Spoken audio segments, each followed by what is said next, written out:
Maybe you were expecting to see military trucks and troops on the border. They're not here. Instead of hunting human traffickers or drug smugglers, Sergeant Francisco Robles is tracking down a pickup truck's electrical problem. He's a mechanic in the Border Patrol motor pool in Nogales. The sleeves? Specialist Gerardo Duran is at the border. But instead of a rifle, he's got a welding torch. Some National Guard troops have even served by cleaning the stalls at Border Patrol stables. Operation Guardian Support is a long way from the president's tough talk of military might. Until we can have a wall and proper security, we're going to be guarding our border with the military.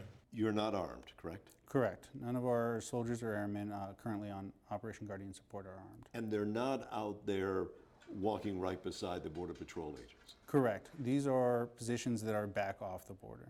Despite President Trump's claim we haven't really used troops on the border before, we have. In 2006, the Bush administration sent 6,000 soldiers to the border.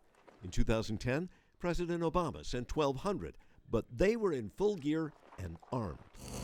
When Specialist Duran's welding at the border, he needs 2 border agents to protect him, since he's not allowed to carry his gun. Is it possible the public has the wrong impression of what this mission was about? It's a support role, and they may have ideas about prior missions.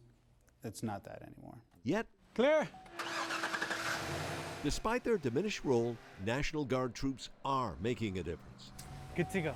Thanks to Sergeant Robles, the U.S. Border Patrol has more vehicles on patrol.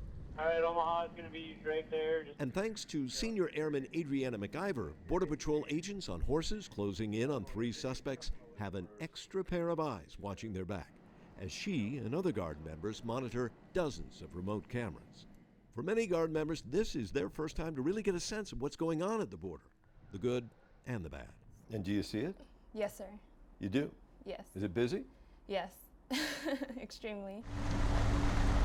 So far, according to the U.S. Border Patrol, the National Guard has facilitated more than 1,200 arrests and the seizure of more than 1,300 pounds of marijuana along the Arizona border alone. You're looking at Nogales, Arizona and Nogales, Sonora. Sitting beside Border Agent Stephanie Dixon, looking out from her lonely perch at the border, there is not a single soldier in sight. People might have thought they'd be patrolling right along this fence line here. They'd have a rifle slung over their shoulder and they would be riding along with you.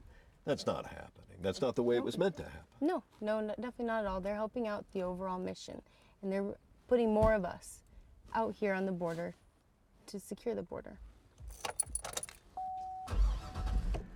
Border Agent Dixon may not see the soldiers, but she's glad they're here.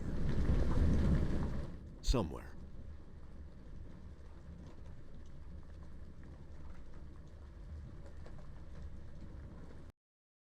Martin Savage, CNN, Nogales, Arizona.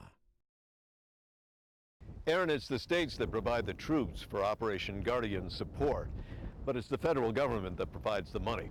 And right now, OGS, as they call it, is funded through the end of September.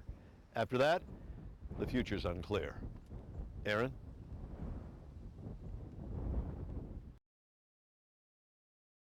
It's the states, of course, that provide the troops for Operation Guardian Support in the form of the National Guard. But it's the federal government that provides the funding. And right now, OGS, as they call it, is funded through the end of September. After that, the future's unclear. Martin Savage, CNN, Nogales, Arizona.